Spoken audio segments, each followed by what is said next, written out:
In this video, I'll be making vinaigrette sauce. I have apple cider vinegar, I have olive oil, mustard, yellow mustard, salt and pepper. To make the vinaigrette sauce, you need 3 tablespoons of olive oil.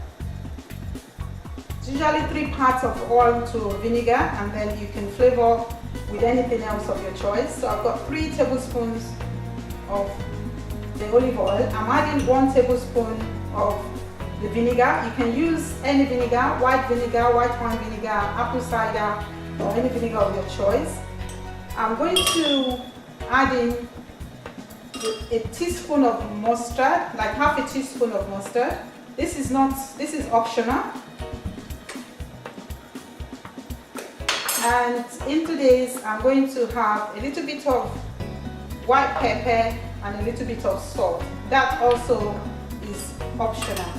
So stirring the oil and the peppers, whisk until you have a very, very nice, smooth dressing. Enjoy.